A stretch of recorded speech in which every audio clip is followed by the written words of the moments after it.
Oke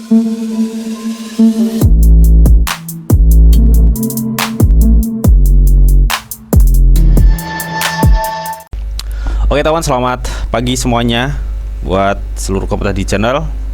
Apa kabarnya buat teman-teman semua? Semoga kalian diberikan kesehatan selalu, cuy. Oke, amin ya. Oke teman, jadi kalau di video gue sebelumnya gue udah ngebahas mengenai price action Bitcoin ya. Teman-teman bisa tonton ini 16 jam yang lalu ya, dimana saat ini Bitcoin lebih ya di 80 plus ya, 81 ya, udah 81.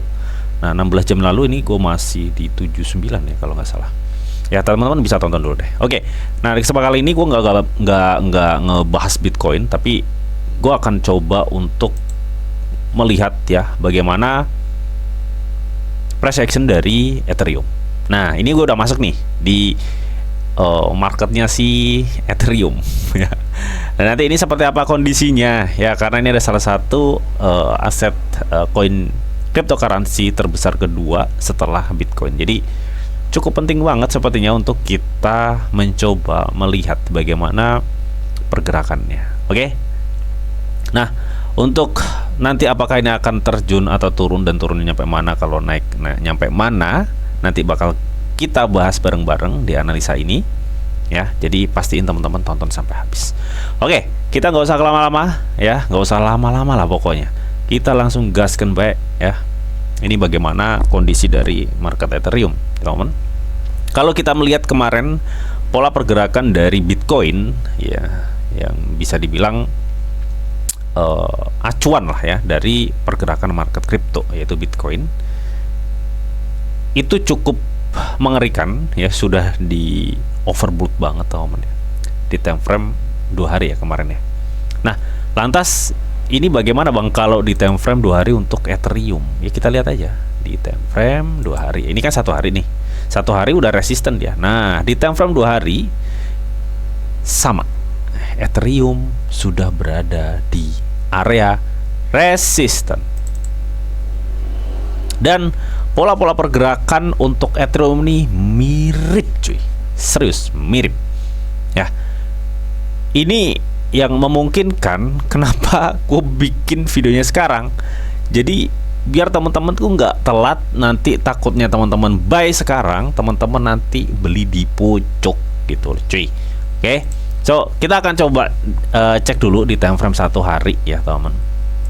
Meskipun memang kalau kita lihat ya, Ethereum ini di time frame 1 hari memang sudah berada di resisten.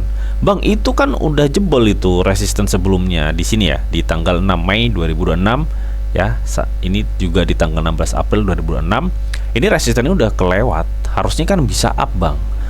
Tunggu dulu cuy, tergantung bukan tergandeng ya. Kita lihat dulu ya dari segi volume. Sebentar ini volumenya gue close lagi. Sebentar cuy. Terus nah ini ya. Jadi kita lihat teman-teman ya, volume dari Ethereum ini secara persentase turun ya teman-teman. Lihat deh ya, volume turun meskipun rata-rata dominance untuk volumenya itu nge-buy, tapi ini cenderung ada penurunan untuk volume. MACD-nya, nah ini seringkali gue bilang hati-hati ya kalau ada tampilan seperti ini, karena ini memungkinkan bisa memicu dead cross ya, yang sehingga memicu untuk Ethereum down. Oke. Meskipun ini belum confirm nih di sini. Di mana bang? Di sini nih belum confirm nih. Belum ada persilangan dead cross-nya, tapi dari segi pola perubahan warnanya ini sudah menunjukkan banget bahwa akan ada penurunan untuk Ethereum. Oke. Di video ini, per video ini gue buat Ethereum berada di 2.492 dolar. Oke. Dan kemungkinan besar Ethereum akan mencoba untuk ke 2.200 dolar. Oke, karena menurut gua di area 2.200 dolar ini adalah area yang cukup sangat memungkinkan untuk Ethereum terjun ke situ. Sini. Area mana bang? Area yang gue kasih tanda merah ini ya, di area 2.200 dolar. Oke, sebelum kita tentukan kok lu bisa ada pemikiran ke situ bang, kalau Ethereum itu akan terjun ke situ. Oke, nanti bakal gue jelasin satu-satu ya. Oke, kita cek dulu aja deh secara stochastic. Oke, karena kita melihat tadi volumenya secara persentase turun, jadi gue pikir kalaupun memang ini ada naik ya, itu bukan suatu kenaikan yang hype, tapi lebih mempertahankan harga. Dan gue melihat kondisi saat ini yang gue kasih tanda merah ini ya, ini sama persis dengan pola-pola pergerakan sebelumnya cuy, berdasarkan data Stock RSI atau pergerakan Stock RSI. Nah, di tanggal berapa? Di tanggal 21 Juni. Nih lu bisa lihat ya, sebentar gue akan kasih tanda nih. Ini pola-pola yang menunjukkan hal yang sama. Nih lu bisa perhatiin deh. Nih sebentar gue kecilin dikit ya. Nah nih teman-teman bisa fokus yang gue kasih tanda panah nih. Jadi ini pola-pola yang menurut gue cukup sama ya. Terlebih juga saat ini kan sebenarnya ada potensi naik ya sebenarnya kalau memang demandnya banyak. Masalahnya di time frame 1 hari kita lihat volumenya aja turun, meskipun banyak nge-buy atau demandnya lumayan, tapi volumenya turun cuy, secara persentase turun. Nah ini yang membuat gua berpikir bahwa ini polanya akan sama seperti di tanggal 22 Juni 2026. Artinya apa? Kemungkinan harga dari Ethereum ini kalaupun ada kenaikan tipis ya, ini mencoba untuk dipertahankan di sini sebelum dia dibanting ke bawah. Jadi pola-pola pergerakannya itu mirip-mirip di tanggal 22 Juni 2026. Itu yang gue lihat ya di time frame 1 hari ya. Terus maka dari itu gue akan targetin penurunannya Ethereum bisa mencapai 2222 lagi. Kenapa kok di situ? Kita lihat di tanggal 20 Agustus di area 2,2 ini ada demand ya. Terus kita lihat juga sebelum-sebelumnya di tanggal sekitar 28 April 2006 di sini ini juga ada support yang memungkinkan di sini juga ada area demand. Dan kita lihat juga di tanggal 13 Mei 2006 sebelum dia terjun di sini juga ada penahan. Artinya start dari mulai 2,2 sampai di level 2000 US dollar yang gue kasih tanda merah ini adalah area demand. Sehingga ketika Ethereum nanti terjun menyentuh area 2,2 sampai level 2200 sampai level 2000 itu akan cenderung ditahan cuy ya. Jadi ada chance, ada kemungkinan dia turun di sini akan ada pembalikan di 2,2 ya. Maksudnya bukan pembalikan recovery, bukan, tapi lebih kalau misalkan ada tren turun kan pasti akan ada loncatan ya. Ya, ada loncatan dikit sebelum nantinya memang dia lanjut terjun lagi. Contoh kayak gimana bang? Kayak gini nih contoh ya. Misalkan gini. Nah di sini dia akan ada loncatan gini sebelum nanti dia akan terjun gini. Kurang lebih seperti ini ya, kurang lebih seperti ini. Nah, maksud saya teman-teman tuh bisa memanfaatkan misalkan dia turun di 2,2 ya, 2,2 lu buy ya. Ketika ada loncatan segera di TP ya, dan teman-teman bisa tunggu di bawah lagi. Kenapa lu bisa yakin banget dia akan terjun lumayan bang? Ya, nanti kita akan lihat ya. Di time frame 4 jam dulu kita akan coba cek ya. Nah, di time frame 4 jam malah terlihat banget ya bahwa Ethereum tuh udah mencoba 3 kali percobaan untuk breakout dan hasilnya apa? Gagal men, gagal hasilnya tuh ya. Otomatis ini akan mencoba untuk memicu penurunan untuk Ethereum. Mungkin terdekatnya dia akan mengarah ke 2,3 sepertinya, karena gue melihat di sini ada shadow yang kemungkinan bisa menahan harga ya di 2,3. Sebentar. Nah, sini nih. Ini terdekatnya nih ya di 2,3. Dia akan mencoba 2,3, tapi memang untuk gambaran lebih luasnya atau agak long ya penurunan itu bisa ke 2,2 sampai di level 2000 sini.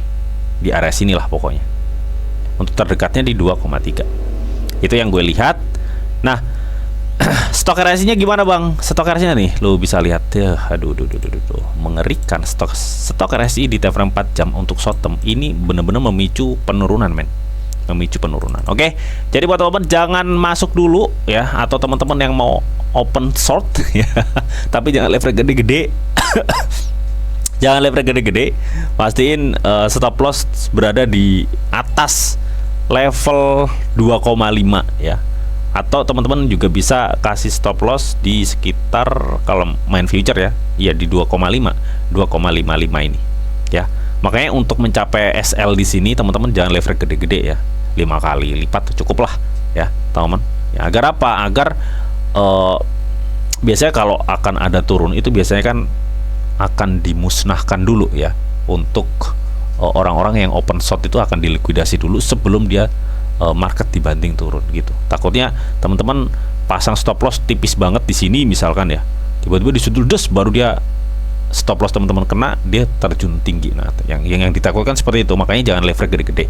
Itu kalau untuk future. Tapi kalau untuk spot market, teman-teman nyicil aja, jangan ngebeli langsung banyak, cicil ya di 2,3 cicil. Tapi gue kalau mau nyicil ya jangan di 23, nanggung gitu ya. Teman-teman bisa cicil di 2,2 sampai di level 2000. Itu sih menurut gua area cicil yang cukup worth it. Nah, kalau kita cek di time frame 2 hari nih ya. Di time frame 2 hari teman-teman bisa lihat nih. Di time frame 2 hari kenapa ini adalah area pucuk ya, atau puncak ya. Nih. Teman-teman lihat. Nih, dia udah berada di area resistance sebelumnya juga ya di sini. Ya. Terus di time frame 2 hari juga, ini 2 hari loh, bukan 1 hari. Nih, sudah terbentuk candle merah. Nih, time frame 2 hari itu sudah terbentuk. Ini warning ya, bisa dibilang warning. Karena apa? Karena sebelumnya di tanggal 17 sampai di tanggal 25 Agustus ya, kurang lebih ini sekitar 7 hari, seminggu hijau terus, men. Pembelian, udah waktunya ini terjun berarti ya, udah waktunya terjun. Terus MACD juga ada perubahan warna. Ini time frame 2 hari loh. Udah ada perubahan. Terus stok RSI-nya lu bisa perhatikan. Ini udah di pucuk, men. Nih udah di pucuk banget nih. Artinya apa? Kita tinggal tunggu dibanting untuk Ethereum. Oke? Jadi udah clear ya bahwa di time frame 4 jam, di time frame 1 hari, di time frame 2 hari ini sangat memungkinkan Ethereum untuk mengalami suatu penurunan ya. Nah, di area sekitar level 2,2 itu adalah area yang menurut gue cukup worth it buat teman-teman nyicil Ethereum. Nih, gue kasih ya tanda-tandanya ya. Terserah teman-teman mau di 2,1, 2200, 2100, pokoknya di area merah ini. Kita back di time frame 1 hari. Nah, pokok di area ini nih yang cukup worth it untuk cicil ya.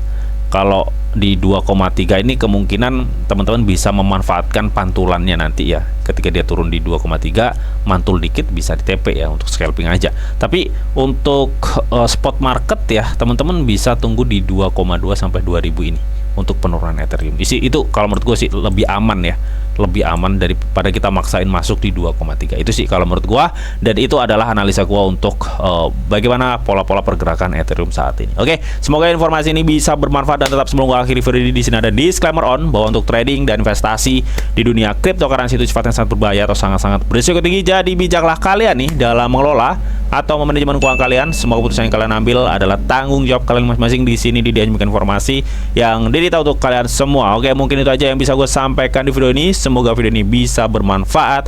Dan buat teman yang ingin gabung di grup tele, silahkan gabung. Untuk link join gue siapin semua di kolom deskripsi. Akhir kata, selamat siang, selamat beraktivitas, salam cuan dari Didi Chan. Oke, bye-bye.